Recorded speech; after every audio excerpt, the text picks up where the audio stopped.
All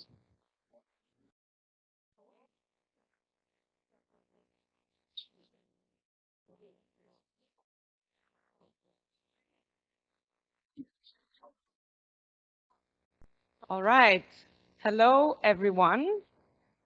My name is Pernille Lind Olsen, and I am the Henkel President for North America. And I want to say a warm welcome to everyone joining us virtually across North America and Canada, US and Canada, and also everyone here in the room in Stamford. Welcome, everyone. This town hall is for you. So we would like for you to ask your questions along the way, and we would like to answer as many of them as possible. So please ask questions and engage with us during this town hall. Before we go into the agenda of the town hall, I want to make sure that I address the context of which we are doing business in which we are conducting our professional lives.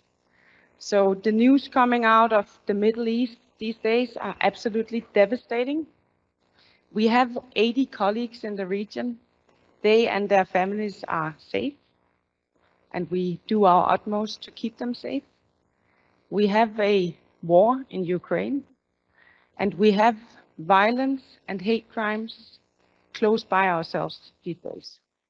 And I'm saying all of this because I'm very aware of the personal impact that these news and these events make on all of us, including myself.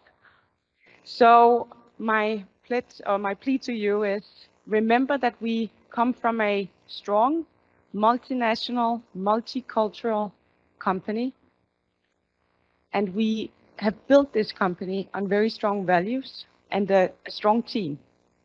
So please take good care of yourselves and help and support each other during these times. If someone feels that what we read in the newspapers is difficult, then reach out and help each other. And please stay safe. And I need to do a technical comment. Greg, I cannot see the slides, just so you know. But anyways, I'll now try. Okay. So what you see here on screen is the North American ExCom. And many of the faces on this slide will be new to you because we had quite a few changes in the ExCom. And that's why I'm now going to present everyone on the screen. And I have to turn around a little bit here. So Phil is first. Phil heads up our HCP business here in North America. Then we have Stefan. He is joining us virtually. He heads up our HCP Pro business. Martijn heads up our finance in North America. Bob, legal counsel North America. Valeria, HR. And last but not least, Jenny, who heads up corporate comm. And one remark, Jenny and her team is making this town hall possible, and it takes a lot of preparation, so thank you very much for that. And the agenda for today, so I will give a little bit of reflections on the region, then we will go into financial and business updates. Martijn will take us through this, and we'll hear from the business leaders in the region. And then we'll do a deeper dive on culture. We will talk about people development. We'll talk about diversity, equity, and inclusion. And the survey that many of you participated in recently, we will share the highlights or the high-level results from that survey. And then we'll talk about community outreach. As I said before, this town hall is for you. We would like to hear your questions. We would like to hear your comments. So please make sure that you engage. And I know that many of you have tried this many times before, but this is Slido. There's a QR code, or there is you can enter on the web, and there's a code that you use. And again, please ask your questions. Please vote for the different questions that you think that we should really answer. We will do our best to answer the ones with most votes. And we would like you to ask your questions with your name so we know who you are if you want to. We encourage you to do that. But of course, you can ask them anonymously as well. All right, everyone used the QR code, so we are good to go. This slide is the depiction of our corporate strategy, purposeful growth. I hope that most of you have seen it before. Before I go into our corporate strategy, I want to step back just 2 seconds and talk about my first couple of months here in the region. So I'm born and raised in Denmark. That's where the beautiful accent comes from.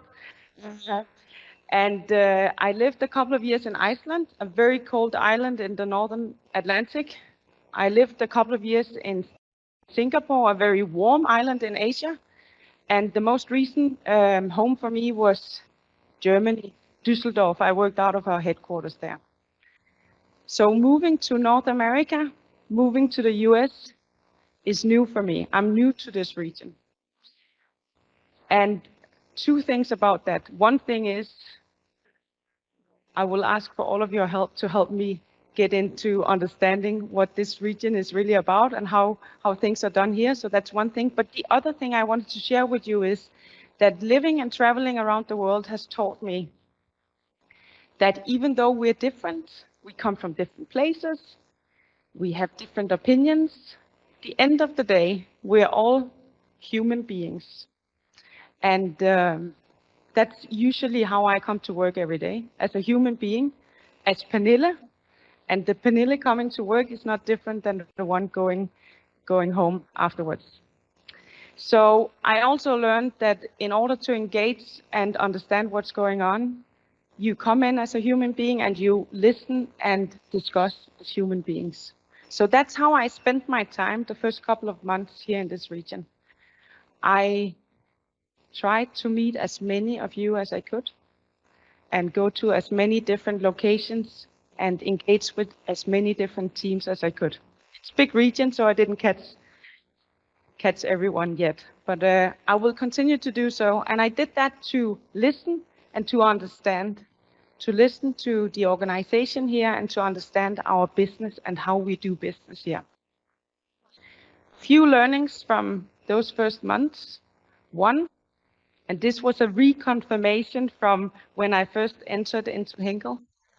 Also here in North America, US and Canada, we have a strong team. You know what you're doing. You have deep insights to what we do, and you have deep insight to what our customers and consumers need. 2, that creates trust at our customers, and we have that trust, and we build it over many years. We can lose it in a heartbeat, but we build it over many years. 3rd thing, I met a lot of people in this region who are very focused on doing the right thing. Doing the right thing for our customers, doing the right things for our business, doing the right things for our team and the communities around us. I've been impressed with the community work we do here, with the ERG work that we're doing here. Please keep that up. Now, I'm from the adhesive part of the business, so I will now, pun very much intended, it is the glue. Thank you for laughing. It is the glue. It's our culture. It's part of our culture, and that's what keeps us together. So thank you very much for that. The reason why I'm mentioning all of this is that I think that makes us perfectly prepared to deliver on purposeful growth. And now I'll talk 2 seconds about purposeful growth because we will get into the businesses in a short while. So purposeful growth is about creating a winning portfolio. That is about making decisions, conscious choices about our business.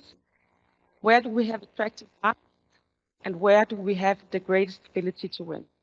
Those conscious choices are made not every day, but they are the foundation of how we run and decide on where we move our business.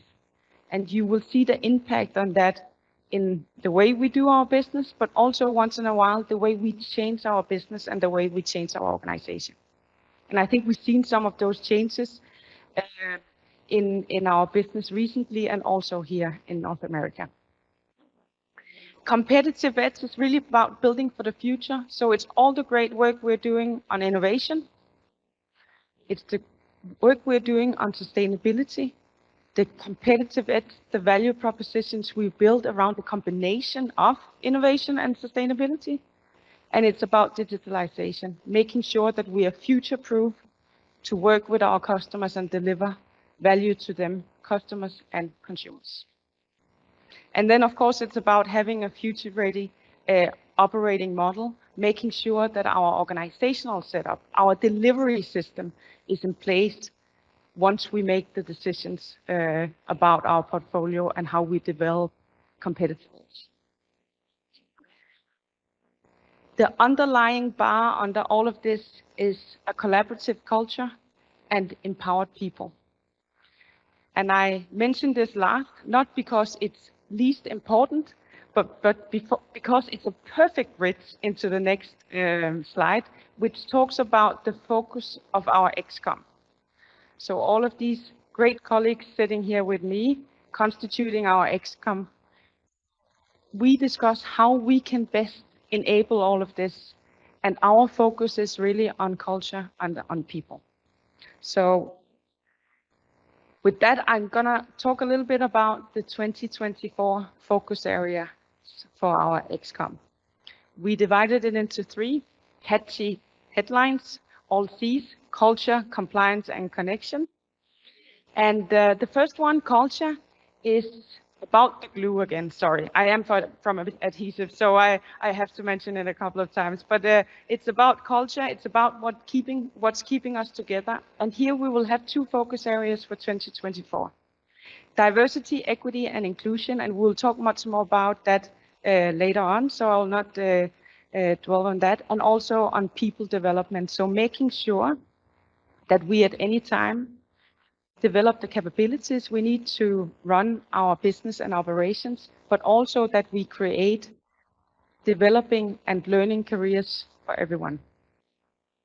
Compliance is really about making sure that we know about the risks early on that we may encounter and that we deal with them in the best possible manner.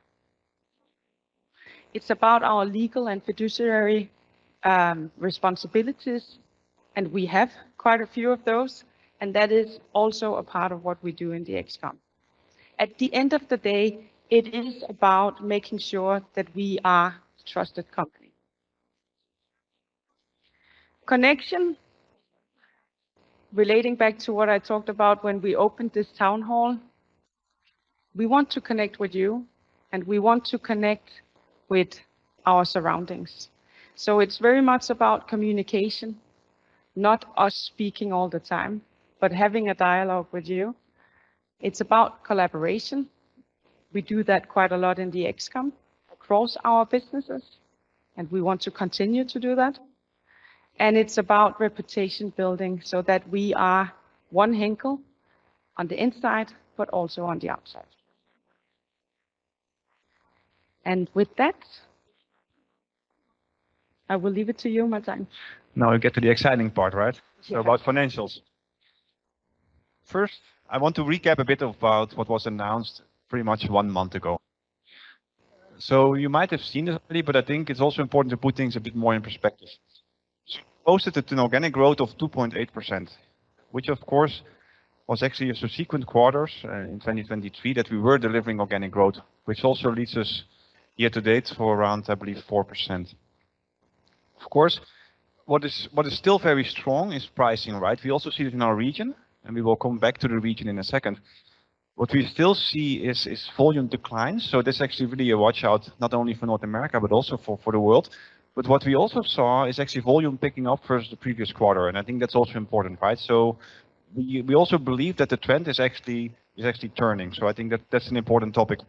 If you look into the two businesses, so adhesives 0.8% organic growth, consumer brands 0.6%. You also see that adhesives particularly is very much suffering in Asia. So Asia particularly China, where we have a very difficult market environment. Still, year to date, adhesives is still 3% organic growth, right? So it's absolutely not a bad year for adhesives, but we saw in Q3 that we had quite a difficult quarter.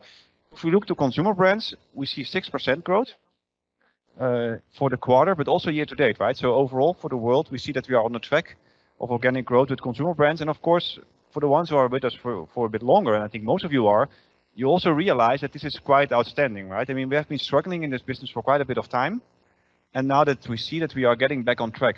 And I mean, back on track, I don't only mean in the world, right? But also if you look to North America, we will come to it in a second, but you'll see that we're coming to results that we didn't see for a long time.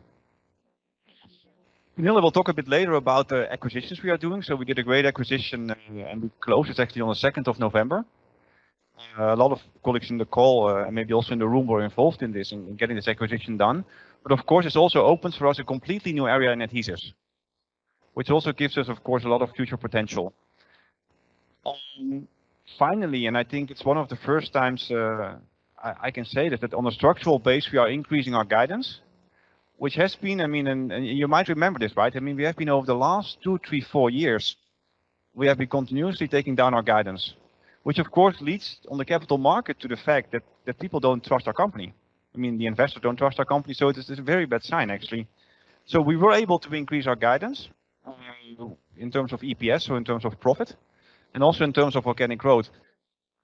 And what I'm particularly happy about in the letter is that we are increasing the guidance not by cutting line 17 or reducing marketing spend, but by increasing marketing spend, right? If I think back about my history in the company, and you might recall that I'm in the company for 15 years, I didn't hear often that we increase the guidance without cutting something or that we have a travel freeze in place. So I think we are actually on a quite sustainable track and also gives me a lot of confidence for 2024. Obviously, 2024 will not be a walk in the park, like none of the years is. But of course, the trend that we have established now actually gives me a lot of confidence. If you look then a bit to the broader picture around the world, so we were delivering 3.6% year to date, 3.2 in the quarter. Of course, you see above Henkel average, right? So North America was contributing to the Henkel average of 2.8% for the quarter. Very important. And don't forget, we are getting close to a 30% share in the world for North America. Right? We came back from 26%, then we're crawling up to 27, 28. And if we continue on this pace, we would go to 30% in 2024. Very strong. Happy to see also Europe, where we have been struggling as well, big time. We had clashes with our main customers. These clashes were intended because we had a price negotiation. But you also see that in that environment, we were still able, also in the consumer business, to deliver organic growth. So I think very strong. MEA, of course, today, like Pernilla rightly said, in a very difficult spot. We still delivered organic growth. Some of you might ask, why is EMEA always 20+%? Of course, there is also high inflation involved. So this is always something to be considered, which of course gives us a lot of pricing opportunities, but not necessarily helps us in terms of volume. So that's always a bit of a pitfall, not to downplay that result, because I think the result of the team is outstanding. It's always something to be considered. Asia Pacific, I mentioned, so consumer business was quite fine. Where we see that we are struggling is really in China in adhesives. And of course, it's a very cyclical market. So there you can easily gain a lot and you can also easily lose a lot. So that's a bit where we are. We have to see how structural this trend is, right? So we have to see going through Q4 if we can turn that part around. Of course, Asia is not a business to be neglected. It's not a business as big as we are in North America, obviously, but it's still also for adhesives a very important business.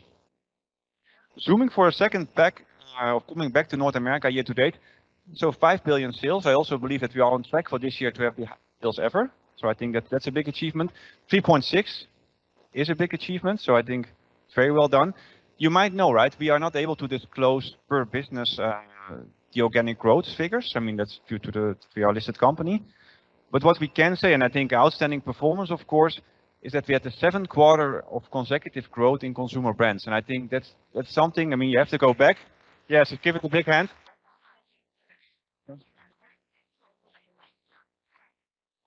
And I think you have to go back indeed a long time that this happened, right? And I think that's really an outstanding performance of the team. We also see market share gains. Of course, you might always say there are things to improve. Yes, there are always things to improve. But structurally, of course, we are really building a great business.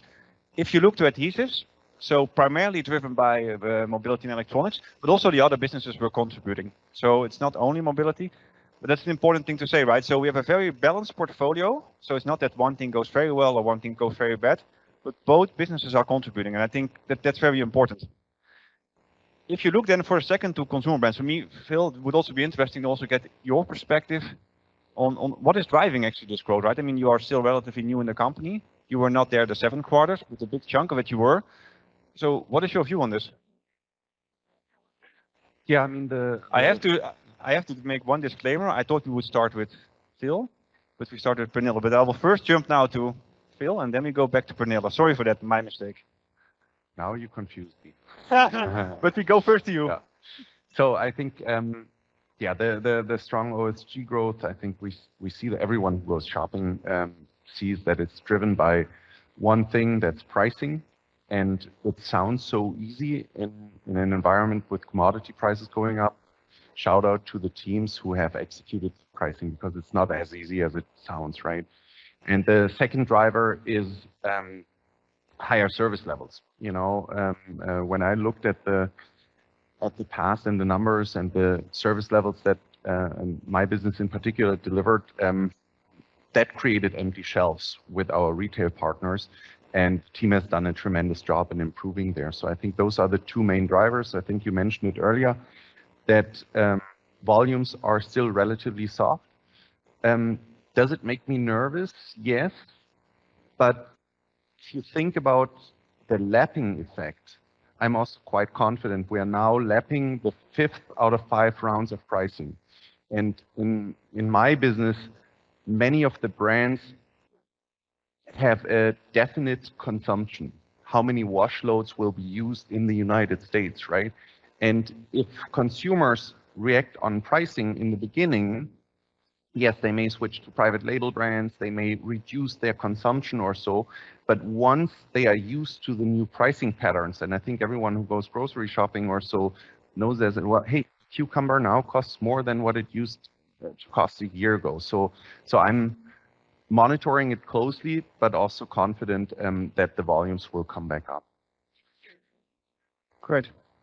Thanks a lot. Thanks a lot.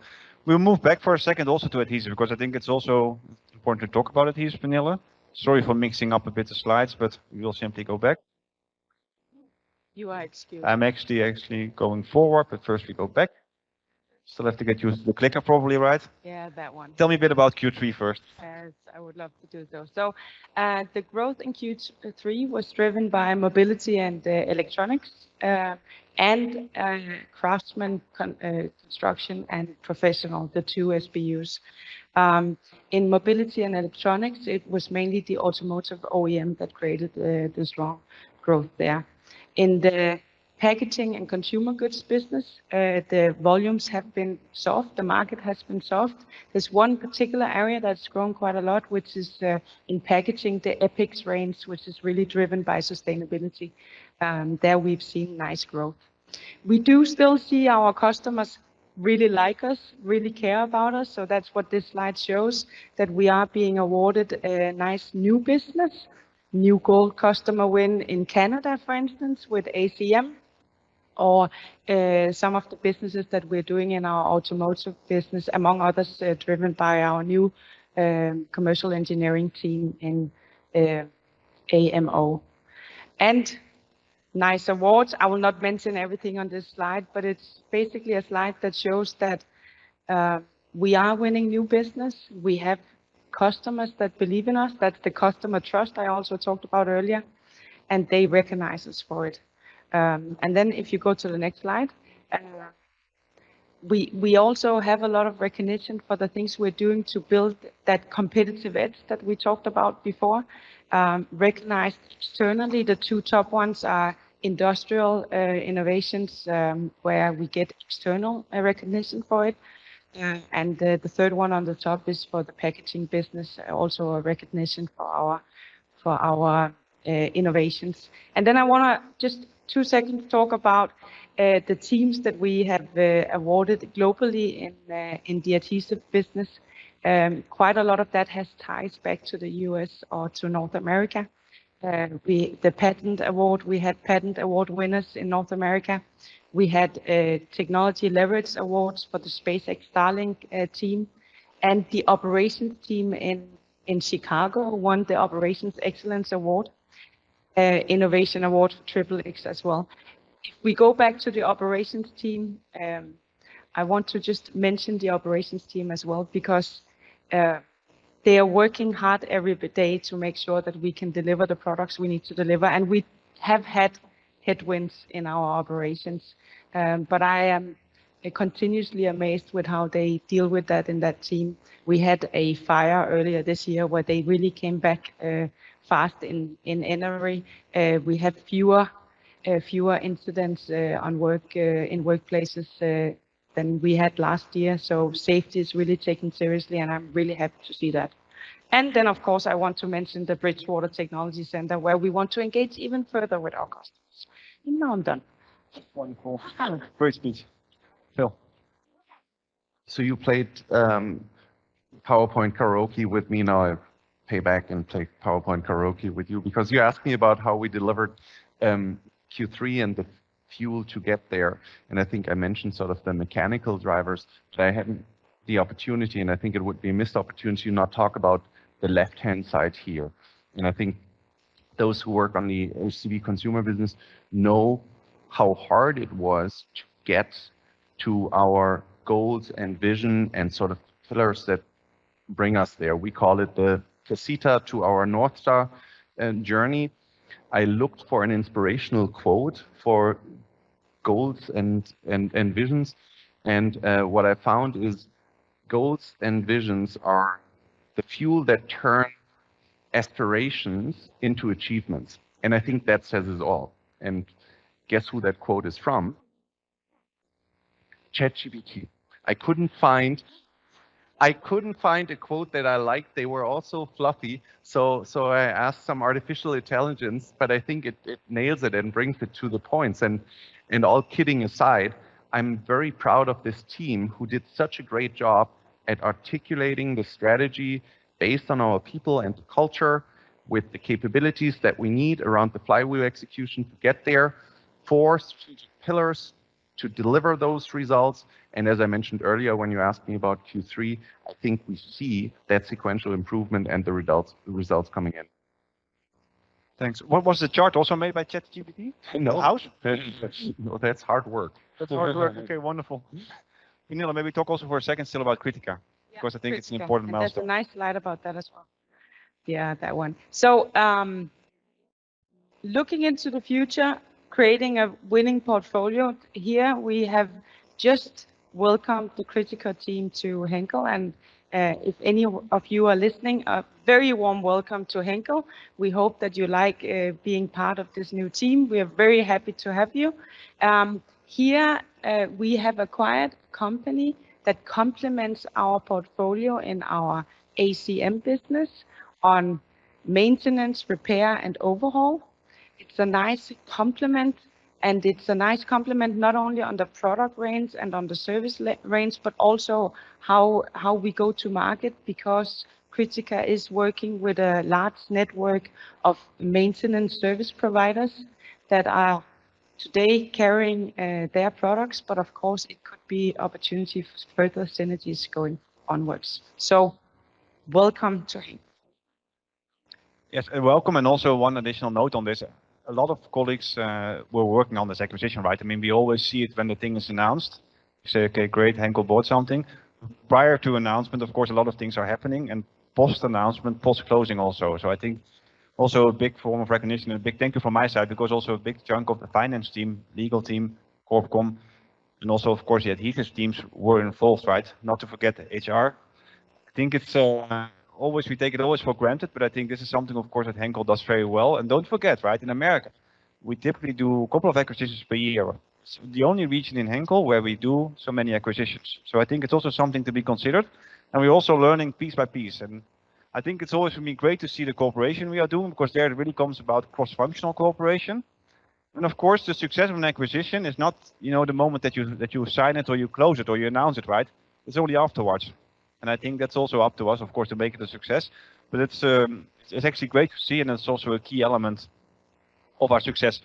Coming back for a second to the third quarter, and I don't see Stefan on the screen, but I suppose, Stefan, you're still on the call.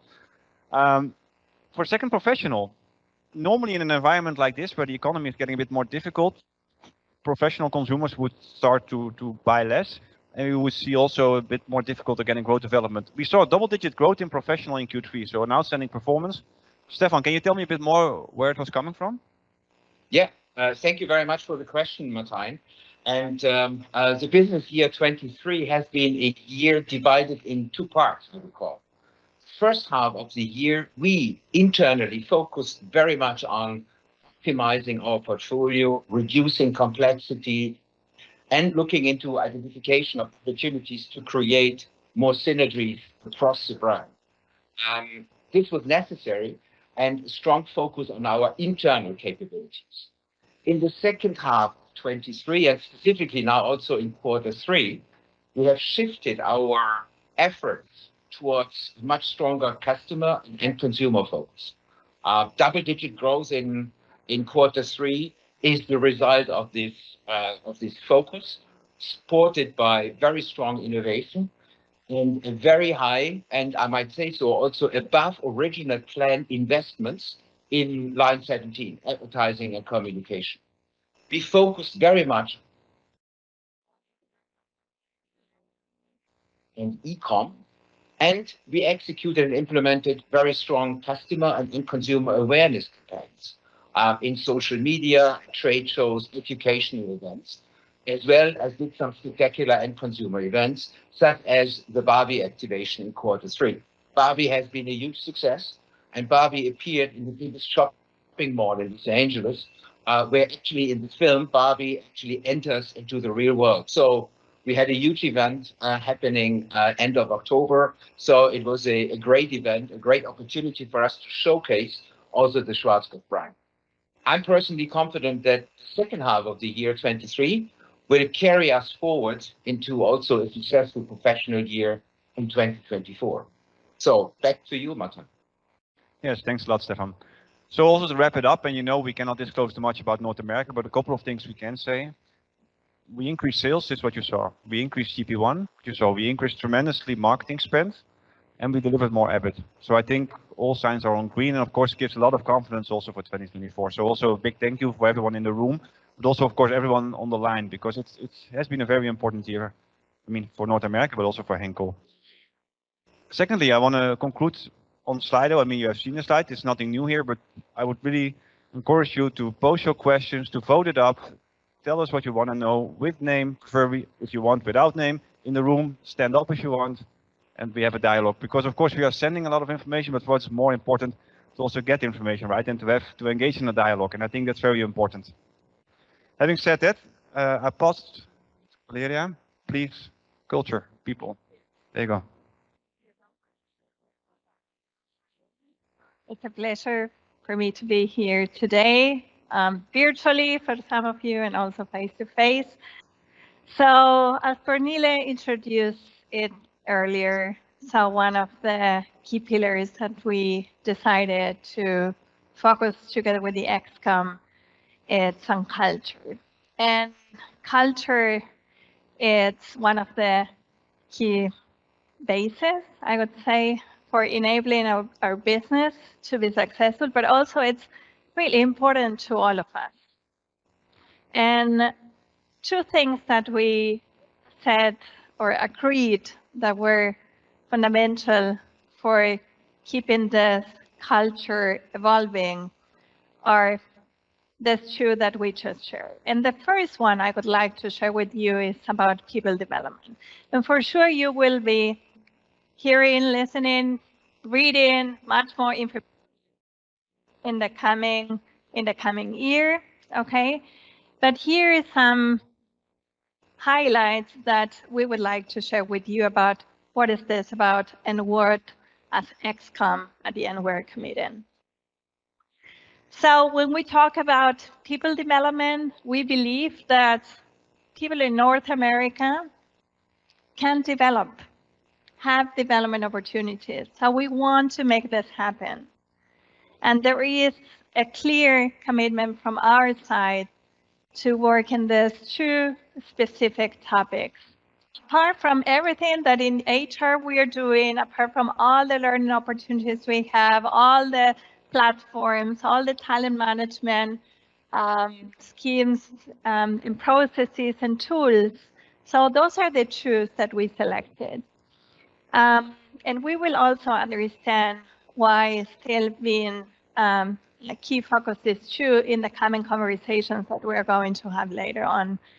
So in terms of development opportunities, what we want is to actively shape transparent career opportunities. This is something that we are hearing from you, that I hear personally in all my onboarding process with so many different interactions with groups, with individuals. So this is one of the key things that people would like to see more. So it seems not to be that transparent enough, and we will also talk about it a bit later.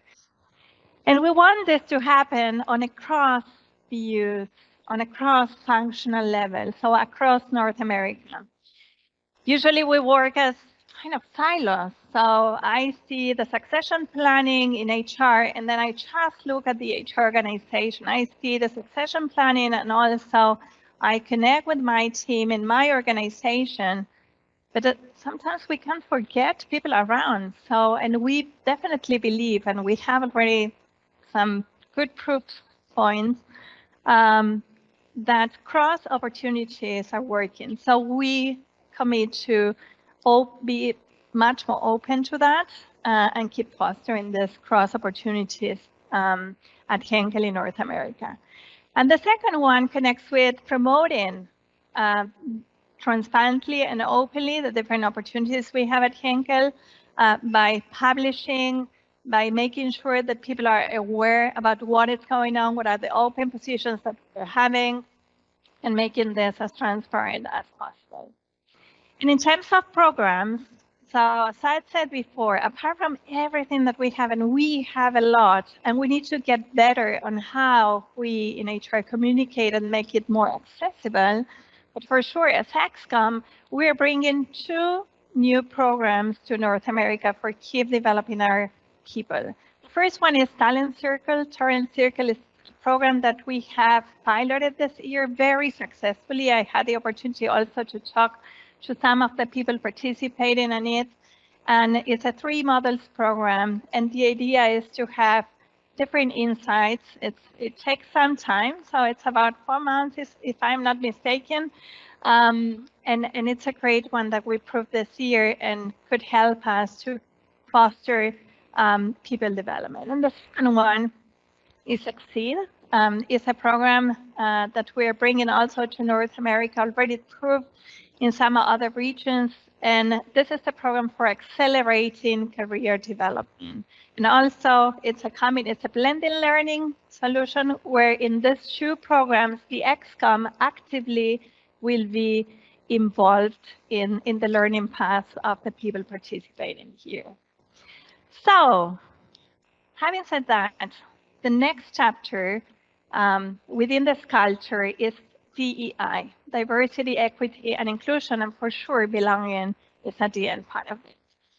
So as Pernille mentioned before, so we have news on the recent inclusion survey where many of you have participated. So the first thing that I would like to say here, it's a big thing for all participants, giving all the insights, all the comments in a very open way, but also transparently and confidentially for us. So this is something that we've been looking for. We wanted to listen to you. We wanted to understand what are the things that we are doing well, what are the things that we are not doing well, or what can we improve or do even better.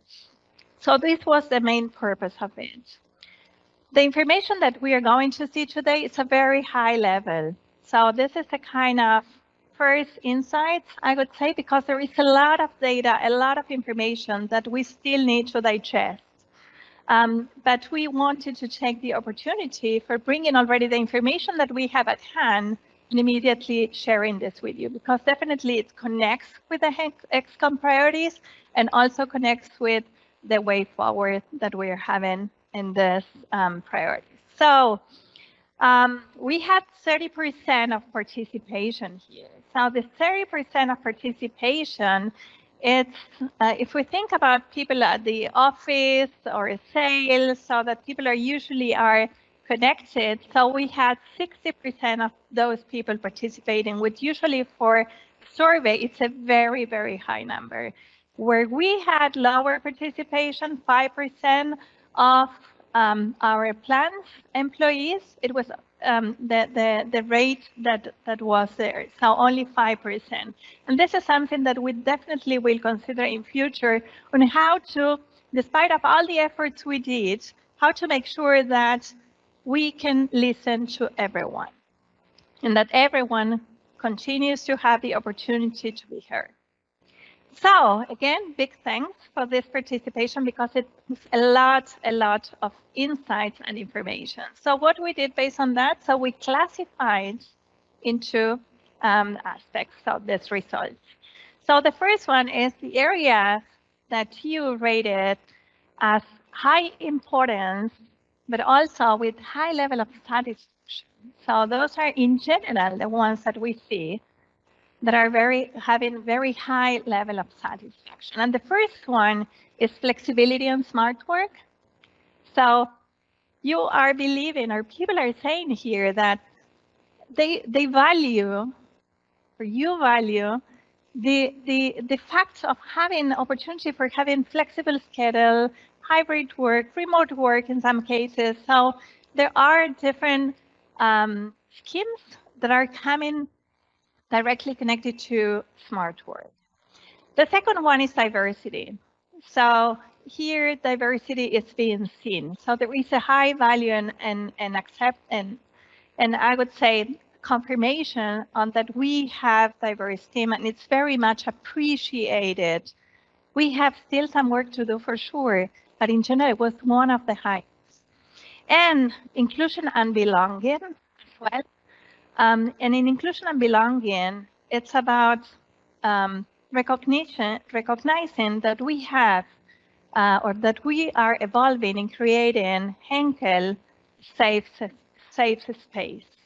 So in general, you are seeing the efforts that are coming from the different initiatives, from the different trainings, and let me share part of them. So we had the Blue Ocean Brain, and we had specific comments about it. We don't know from where because it's totally confidential.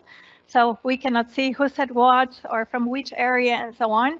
But general comments are sharing a lot of insights, valuing, for example, all the trainings that we did with Blue Ocean Brain, for example.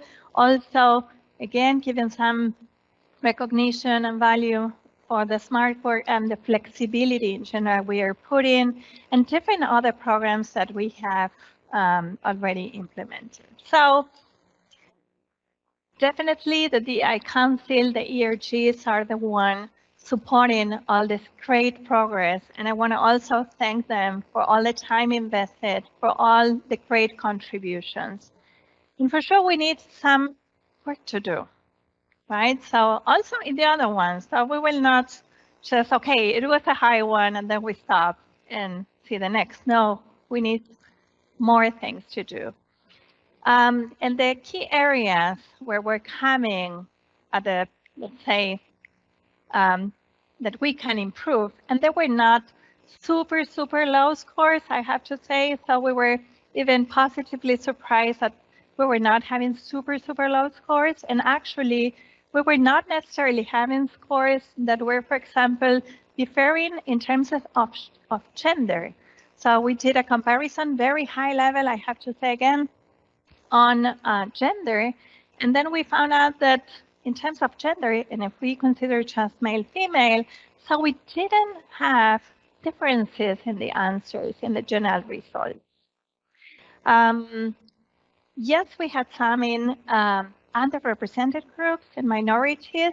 So yes, we had some slides below the other results. And the two that are here that we are reinforcing, it's fair access to job and development opportunities.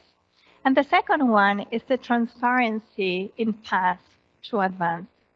So how can I make my career develop? How can I move to the next level? How can I move to the next position? So how can I build on my capabilities? So those are the things that we're coming more and more in the areas that we need to improve. Okay, but for sure there is a lot to do, and we have some commitments as ExCom on doing so. So for that, what I would like to do is to talk about concrete examples on how we as ExCom are tackling these topics and are committing to continue working on how to make this organization a better place in terms of being an inclusive place with more diversity, equity, and inclusion. So for that, I will invite Angela Curley, which is our Senior Manager for DEI. So Angela is the expert, and I would say the main creator of this inclusion survey. So she was all the time behind the scenes working hardly on having all results, at least this first-hand results that we are having at the moment, but also so in making us, let's say, having all the all the results that we got and having the 30% of participation that we had at the end. So Angela will moderate a panel discussion. So Angela, Great. all Thank yours. you Welcome. so much for having me, Valeria. And welcome to the panel discussion. I'm really excited to have this discussion today. So we heard from the inclusion survey that inclusion and DE&I is very important to our employees. We heard from Valeria that it is really about all of us. So I'd like to start out with our first question, which is, what role will the ExCom members play in ensuring that our DE&I initiatives and ambitions will come to life? And I'd like to start with Fidel.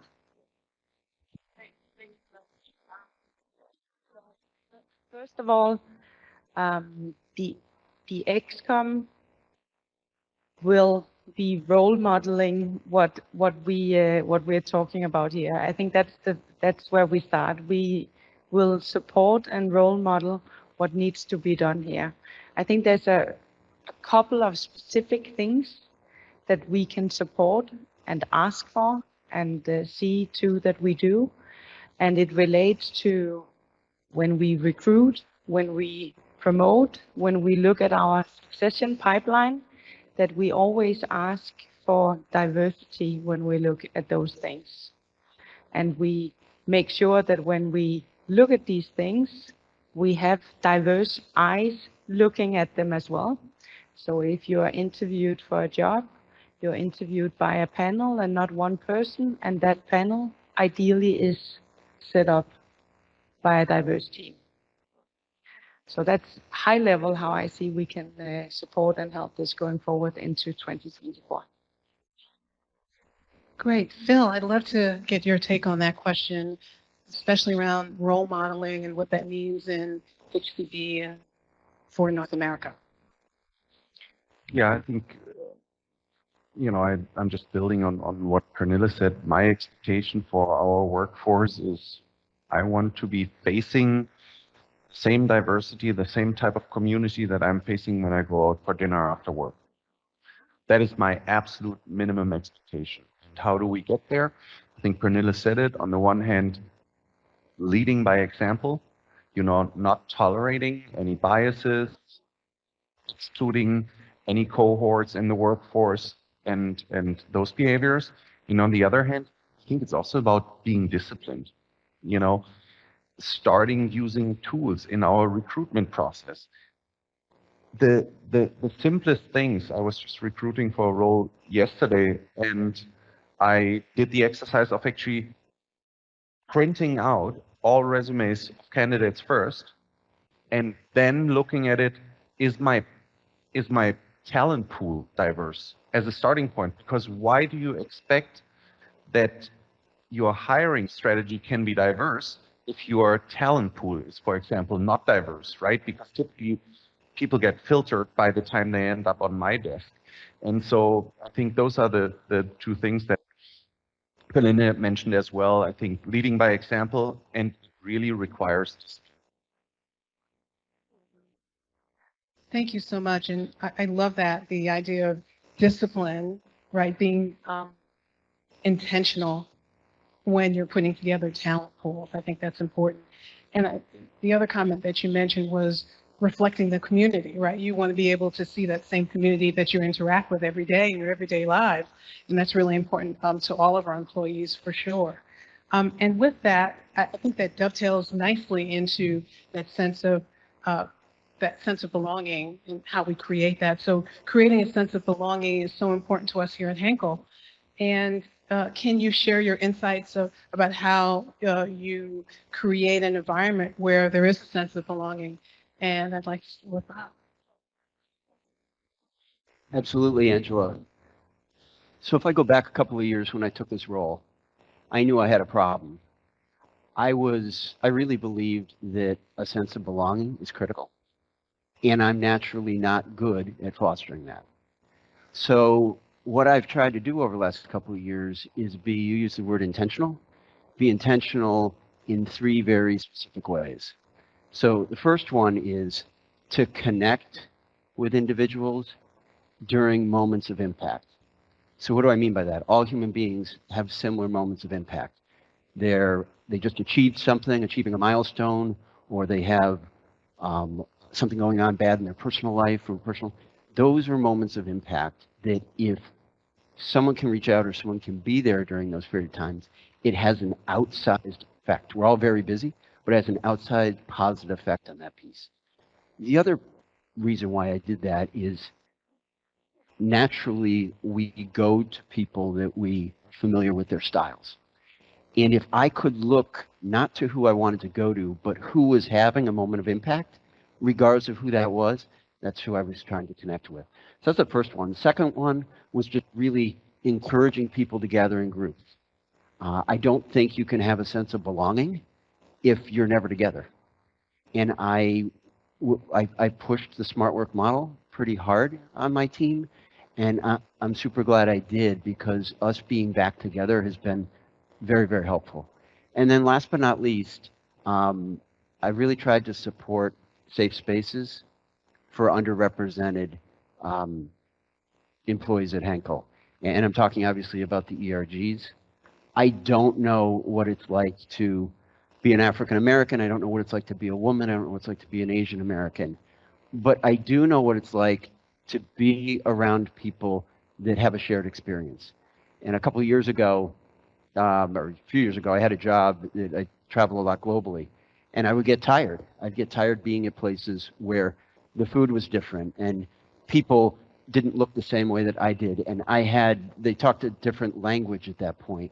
And when I would get low, I would go to an Irish pub, because an Irish pub had food I was familiar with, everyone spoke English, it was a friendly environment. So I think I can feel what it's like for someone who's an underrepresented group to be in an ERG, because you need to go somewhere with people that have shared experience to just rejuvenate, relax, and then be able to go back out. So those are 3 things I've tried to do to sort of encourage belonging. Fantastic. I love the topic of connection and making a connection and getting out of your comfort zone, finding safe spaces. And also you talked about allyship, what that looks like for supporting a group that doesn't reflect maybe your background, but you reach out to those backgrounds to create those safe spaces. So that's great. Again, role modeling technique that we can all use in our business lives as well. Would anybody else like to chime in on that particular question at all? I like this question a lot, Angela. In particular, we talk a lot about our support of ERGs, and that's one way to create safe spaces, networking, and a feeling of belonging. But each of us who manage people have a duty to do that too within our own teams. So I really value your examples, Bob. And many of us are active with some of the ERGs. And when Phil first joined, he said to me, Jenny, which ERG do you suggest I reach out to first? And I said, stay curious. Maybe attend a few of the different events and see what resonates with you. And that's what I love about the way Hinkle is running our ERGs. So I want to talk about that for a minute because in my time here, which has been only 5 years, I've learned a lot of things. Not only to like break down some unconscious bias, but I've learned things about the people and our talent by interacting with some of the ERGs. I'm an executive sponsor of one, but I try to like be a sampler of the other group's activities as an ally, but mostly to learn. I will confess that I started doing that just to meet people, right? I really thrive on learning about other people and hearing about what they do, and it gave me an opportunity to do that. And that's great for me, but I kind of quickly learned I needed to give something back. And so, especially for people who are with us virtually or in the room, if you're a people manager and you're doing this, that's great. But look for opportunities because I found them pretty easily. They landed in my lap, and this is what I learned. I'm working with a group in the ERG. They're working on a project, and I'm seeing amazing project management, collaboration, leadership without real authority. And these are things we want to develop in our people to make them able to grow into that next level position. And Valeria was talking about how we're really looking at new ways and different ways to broaden how we develop people, and ERGs are some of them. So as I started to notice that, I would approach some of these people's managers and I would say, let me tell you these amazing skills I observed. I hope you recognize it. And to a person, they would say, I sure do. So if you don't have this in your goals, when you're thinking about your ambitions for next year, and if you're, especially if you're a board member of an ERG or you're leading a committee, talk to your manager about putting it in your goals. I'm very grateful that my manager and I talk about this as part of my goals, and he really values hearing what I'm doing. He's in Germany, so he's interested to hear what we're doing here in the US and how we do it. So share your stories, put it in your goals, and when you see someone really excelling in an ERG, spread the word. And last, shameless plug from me in this topic is if you're in an ERG, you're at a community event, you participate in a learning event, if you're excited about it, talk to your colleagues because we need more people to take some of the leadership positions. We've had a few people who are serving on boards they've done a lot, but they want to pass the baton to the next generation of leadership. So feel free to raise your hand and play a bigger role. Thank you so much. I have to take 2 seconds to shout out all the ERGs, the ERG leaders. We have a new ERG, our disability ERG, so shout out to them and everybody who's engaged with the ERGs. Just thank you so much. I'd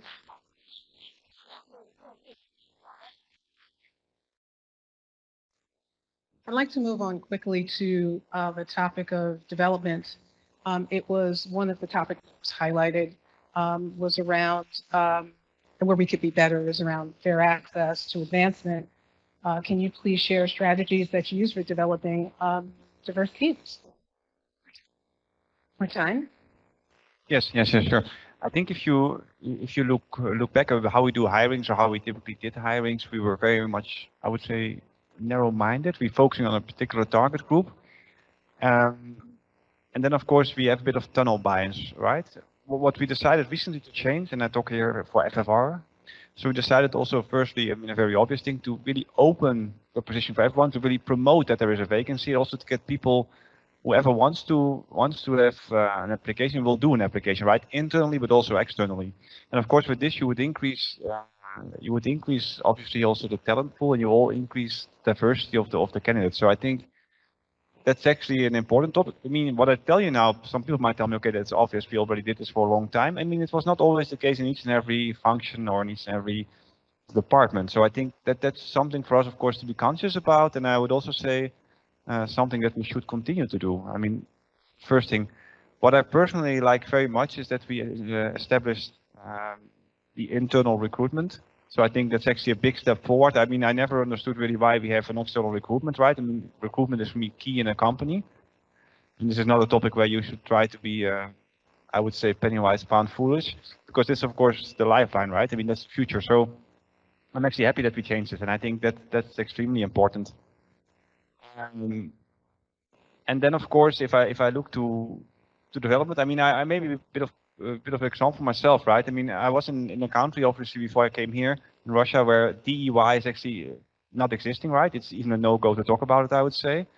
And of course, there you also see that in terms of recruitment, of course, you get very narrow-minded, and you get a very not diverse pool of candidates, which also leads to the fact it's much more difficult to embrace change, right? Because you have likely-minded people, and of course, that by the end of the day leads a bit in the longer term, from my perspective, to a company which is actually losing track. So I'm actually happy that this is such an important topic in North America. And of course, I mean, I also want to say we are here now with 7 people on the stage, but by the end of the day, of course, this is just 7 out of 8,000. And I think all of us, of course, have a responsibility to drive this topic forward and to be conscious about the topic. And I think that's for me very important. So, of course, we will be the role models, but I hope all of us in the room, but also online, will be the role models, right? I think with this, we will make a difference. Maybe I can add to what you said, Martijn. So on the internal recruitment team, so we built a team internally. We were not having this. We were having this external with a provider. And then when you want to have direct focus on bringing not only the right talent, but also a diverse talent pipeline.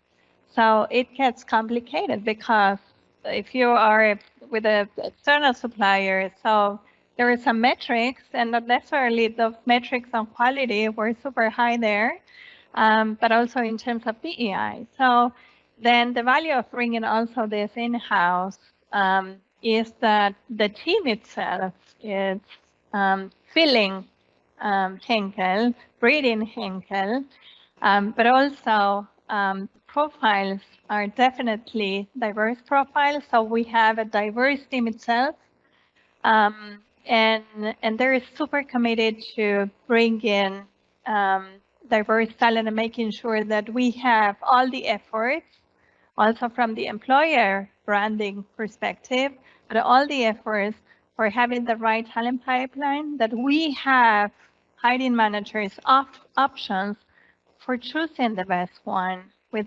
diverse options as well. And I think this is something that we were not necessarily having or lacking a bit. Now we have this new, let's say, opportunity. And for sure, it's not perfect. And we need the support from everyone, as you were saying. So it's not the recruitment team or the ExCom, it's all hiring managers. Sometimes take longer to have a diverse pool. Sometimes it's not, in 2 months that you're getting or in 1 month. But let's focus, as Phil was saying, on what is the diversity I'm having in my team, and based on that, so take the best decisions. And the other thing that this team will bring at the end is the possibility to keep working in the internal, or fostering even better, the internal development pipeline. So having access to internally to the job opportunities, as we were saying before, that is one of the key focus that we have. This is the enabler.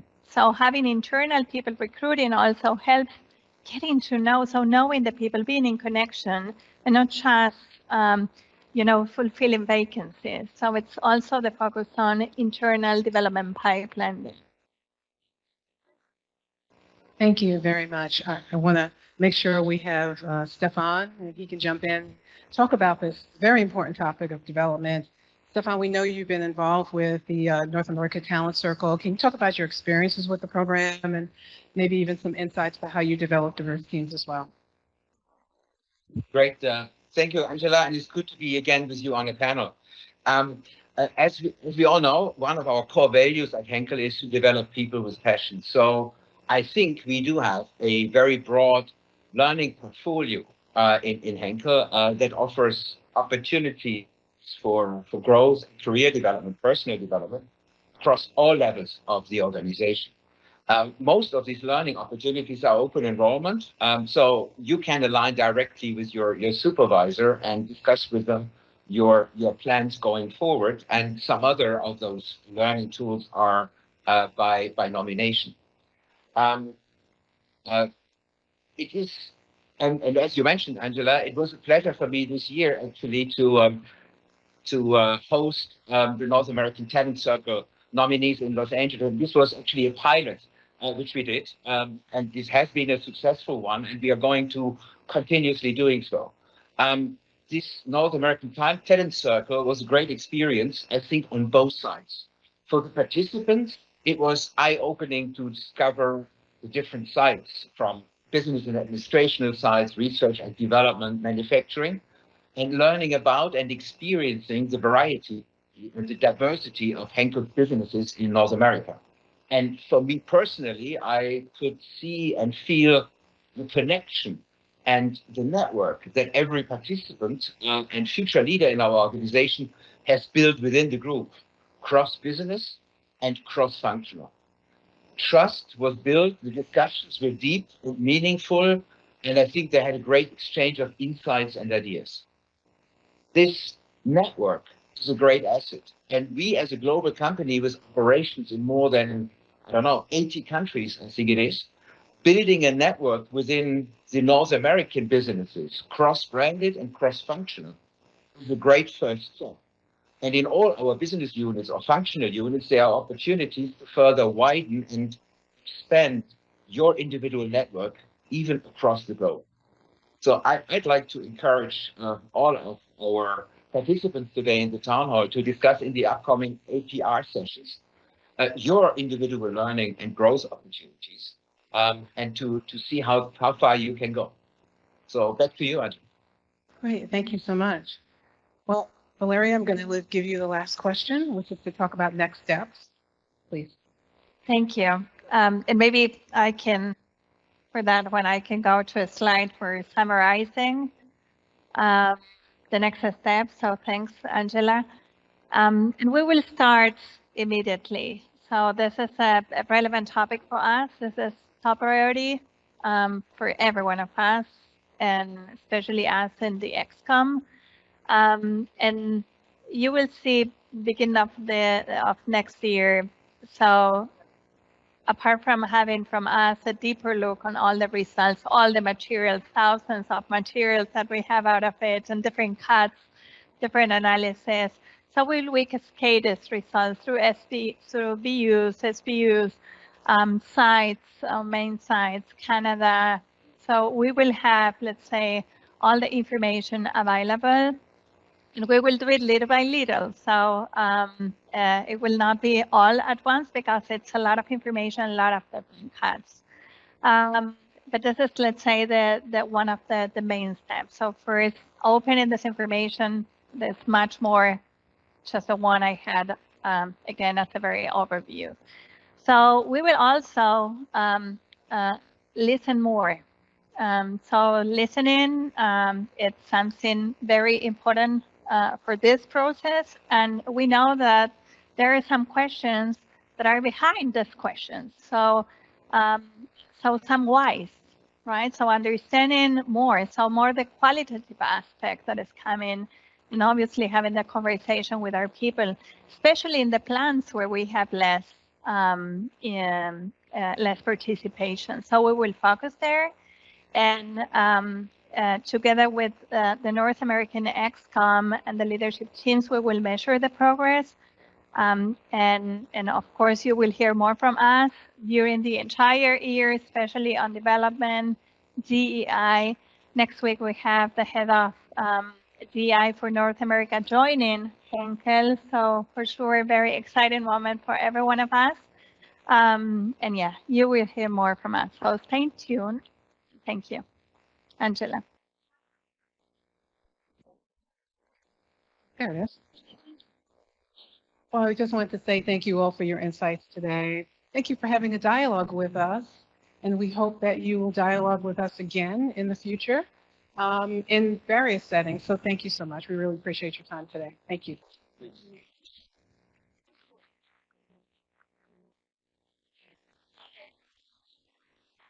Thank you.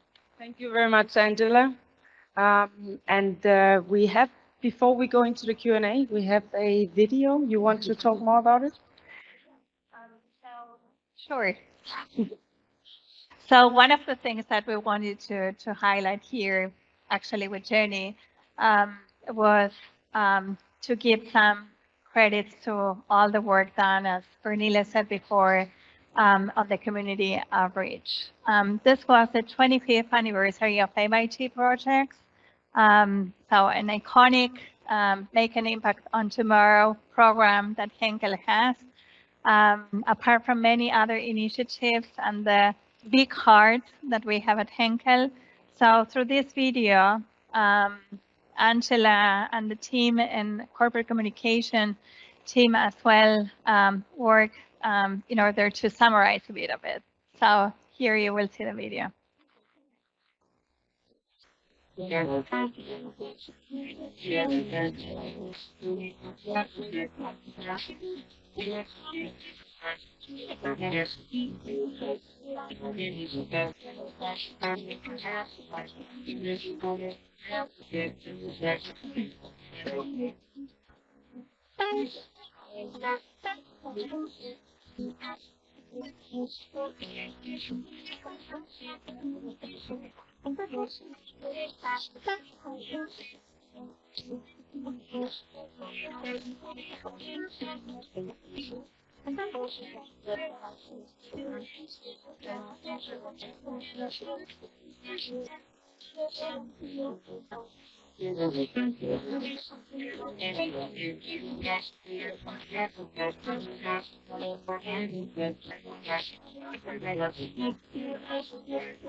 All right. Thank you very much. And now it's time for questions. And in order to see them all, I pulled out my iPad. So if you have more questions, please put them in. Otherwise, I'll start with the one that has gotten the most votes, which is, with inflation still being at high levels and Henkel only giving standard cost of living increases, what does Henkel plan to do in order to help employees more? Valeria, you want to go? Thank you for the question, a very valid one. And I would say that at Henkel, we have proof of taking care about our people, especially when we have different difficult times, and we've proved in COVID. We're constantly reviewing what is going on outside, constantly reviewing inflation, macroeconomics, but also the market moves. So in the way we work, it's reviewing on not only a yearly basis, but I would say definitely constantly with the Total Rewards team, how the market is moving in different markets. So we know that we are playing in different markets, and this is what we do. And for that, so we have the merit increase process that will come in April being effective. And we will continue in the same way that we were doing in previous years, and again, following usually market moves. Thank you very much. And by the way, if anyone here in the room in Stamford wants to ask a question, you just raise your hand and we have a microphone. And while you consider that, many European expats transfer to North America. What is the plan to promote employees from North America to transfer to other markets like Europe? A great question. Yeah, it takes time to get the mic. So in the way we see it is that probably you saw there in one of the slides, we want to build a talent factory and we want to give visibility to our people and make sure that everyone here in North America has development opportunities.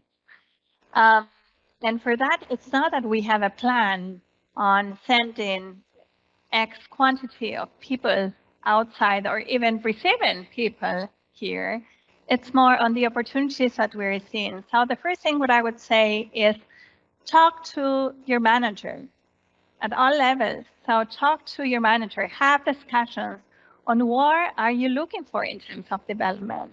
And if it's one of the development options that you would like to pursue also that one, so raise your hand. Sometimes we're not having these dialogues and knowing who are the people that want to go outside. Another one is also checking what are the open roles that we have outside of North America. So all the vacancies that we have or non-confidential vacancies that we have at Henkel are published. So everyone has also the opportunity for applying to a job outside. For sure, we will continue fostering exchange. We have already some programs that are supporting not only in long-term expat assignments, but also in short ones. So having the experience abroad and then bringing this experience back, for example, 3 months. We are seeing some cases already in professional business, in HR as well. Actually, currently we have 3 outside of the regions. Actually, 1 back in Canada recently. You can also go first. No, I think it's a very valid remark, right? And we had also this topic in June, and I think historically it has been right. I mean, we can not neglect the facts, right? I mean, there are people going from North America, but there are more people coming from, I mean, we said Europe, but I think it's from around the world coming to North America. Which on the one hand, also an appreciation, of course, for the North American organization. People want to work here. On the other hand, of course, it's not right, because I also believe truly that we need to have also, of course, people from North America, getting the knowledge from North America into Europe, to also into headquarters, also into other markets, to make sure that people also understand our market better. So I think it works in both ways. And I think for all of us here on stage, we have the access, of course, first and foremost, to our global network, to make sure that we are on a pretty much bilateral basis also agreeing on this, on certain positions and certain people and certain development plans, right? So it's first and foremost us, but also, of course, then also our direct reports, and then going down into the organization to make sure that we are not accepting simply, no, it's too expensive to send someone from North America, because that's always the typical tactical argument. But of course, we have to look at the benefit of the company, right? So what's in the long-term benefit of the company? And of course, there is a benefit of the company, not only for Europeans or other nationalities coming to Europe, coming to North America, but vice versa as well. And this topic has been raised on the right level in Henkel. That's the first thing. And secondly, of course, don't forget Frank. I mean, Frank is of course in the right spot now to also move this topic forward. And of course, that's for us also a big ambassador for organization locally. Phil. Yeah, my only build would be, and it has been mentioned, it's also to you. I think perception also plays a role there, because that question came up in an HCD town hall earlier, and then I dug into the stats, and it's actually not that bad. But I think human nature is probably that you notice people coming in, but then someone leaves for 2 years and you kind of forget about them. You know, as recent as yesterday, I believe someone stopped by my desk who just came back from a 2-year assignment in Düsseldorf and wanted to share that potentially in an upcoming town hall. So I think there's also perception to it, and you know, coming from my own experience, is be vocal about it. Here within the company, also within your family, you know, the worst thing that can happen to us as a company as well is that people are vocal about it, and then in the 11th hour we try to make things happen. That happened way too often in my career, that it's like grandma's dog is getting old, right? And again, family first, and there's sometimes important reasons to step away from it. But if you indicate that you want to live abroad, Bob has shared how great it is to see Irish pubs in all kinds of different countries, then walk the talk, you know, talk to your family, because it has huge impacts of them.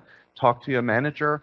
And I think with this very international North American ExCom as well, you run into open ears, and we have a broad network across the globe and can make things happen. Thank you. All right, there's one more for you, Valeria. Smart work guidelines. Should we expect something new for 24? Short answer on the guideline, no. We will have more enhancements and I could not call it relaunch, but there were coming more things about it, our trainings, and yeah, we're good on it. Very good. Thanks.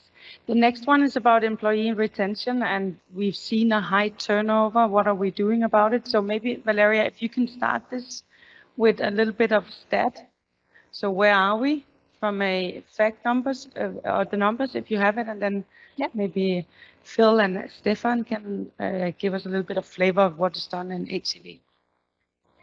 Thank you. 6.7 is the latest voluntary attrition number that we are having as of October. I'm waiting, I think today, probably it's already there, the figure of November, of October, let's say. We have always one month earlier. No, yeah, I'm right. So we are already in December, oh my gosh. Okay, November is probably already there. 6.7, we are seeing in general, so lower than previous year, much lower, I would say. And yeah, I will leave them to. So Stefan, are you still with us? You want to comment a little bit on this one? Yeah, I'm still with you, and I'm Good. listening. And so, as Valeria already said, the attrition rate this year has been significantly lower, 1/3 of the attrition rate that we have experienced in my business, for example, in 2022. So things have normalized somehow, but what we have taken this year more serious maybe than in other years is conducting the exit interviews and truly finding out what are the key reasons for individuals leaving us. And some of those things we have seen earlier on when we were speaking about career development plans, not enough transparency on opportunities, maybe the timing was not the right one. So we are looking into what we can do as a company, as a division, also cross-functionally, in order to give more visibility and transparency to all of our employees on opportunities which are in the business. And I foster very clearly cross-branded and cross-functional exchanges. We have also within the Pro Business in North America a program where we give people the opportunity to experience on a temporary basis also a different assignment. And we are managing this within the organization, all to make sure that our employees create and get a different perspective of the business and that we can enrich our organization. Phil, anything to add? Hey, the only build I would have is it's also up to us. You know, as Stefan said, there are sometimes regrettable losses. Talk to those people, try to understand what drove them away. You know, coming from Germany, our employer branding is just nothing comparable to what it is like to work for Henkel in Germany or in Europe. And it's to all of us, you know, talk to your friends about the employer, like all of us who like to work here and like to be here, be an ambassador for the company, you know, because there's not going to be a media campaign that will bring us to eye level of P&G or so. You know, that company has driven that over decades, and we won't catch up that way. So be an ambassador for the company, and I think that'll naturally solve some of this. Very good. Martijn, short comment? Just one short comment, right? I mean, I'm still sometimes disappointed when someone leaves us ad hoc. I mean, I recently had a case in the finance team. And what I typically don't like is when this comes ad hoc, right? So I hand in my resignation and I leave tomorrow or in 2 weeks from now. So I also started thinking about, of course, it's important that we give all our teams the opportunity to talk about what they want. And also, of course, to say, okay, this is what I see my next step. And can Henkel facilitate this, right? And sometimes the answer is maybe no. Of course, if you say I want to work for a startup company and I want to be the CFO tomorrow of a startup company, clearly this is not something that you can do in Henkel today, right? But to have that dialogue already and to give that a bit safe space, like Bob mentioned, that people speak up on this is what's going on in my mind, and I think that's actually very important. I would also really encourage everyone to also really dare to speak up. And this is, I I think, the right dialogue to have, right? It doesn't mean that you're not loyal to Henkel or you're not loyal to the job, but I think it's the right dialogue to have in your career. And that's up to us, of course, to listen and to make the things happen. Thank you. The next question, Stefan, Phil, are there additional HCB reorganizational changes planned for 2024? Phil, you want to go first? Yes. You want the longer answer? No, I think it's part of our job. You know, as I said earlier, hey, I'm not exactly an early adopter of ChatGPT, but it required me today to use that tool to find that quote. And it is not like, trust us as a team. We don't drive change for the sake of it. There's no one in this group who just feels like, hey, reorganization, wouldn't it be fun? Like, those are sleepless nights. Those are not fun projects. The environment is constantly changing. We have to adapt to that. You know, there's big customers in the United States that are announcing a merger, right? Hey, we'll have to make sure that our commercial organization is matching that. The returns on TV versus digital media are constantly changes. Of course, we have to think about being ready for the more modern channels as less and less people have TV subscriptions and stuff. So I do not expect a big rip of the Band-Aid kind of change as maybe the merge between beauty and home care was, but we'll have to constantly challenge ourselves and challenge the business model and update it to fit our customers and consumers' needs. And I have nothing to add here. Philip, you have said it completely right. We are in a volatile environment. We have to pivot on a constant basis. Thank you very much. There's still no questions from the room, so we'll take the next one with people as a priority. This one is for you, Valeria. Someone in the room, please also ask a question. That cube, it looks cheaper than it actually was, and I insisted on us buying it, so please, someone in the room, use that. Like, every question is worth like $500. But maybe there's a reuse. Maybe we'll reuse it another time as well. With people as a priority, will we please consider increasing staffing for HR business partners? The self-service model has not lived up to promises. Thank you for the question. And indeed, next year we are reviewing, let's say, the operating model we are having and making sure that it's enabling the HR strategy to happen. Very good. And I think we are reaching the end of the town hall, if I read my watch correctly. And with that, we will unfortunately not be able to answer all the questions. We will make sure that we address them in other ways. So we will read through all of them and make sure that we come back to you. Thank you for the many questions. Thank you for listening in today. It was a pleasure having you here virtually and in the room. And let's continue the dialogue not only during town halls, but also on an everyday basis. So thank you very much.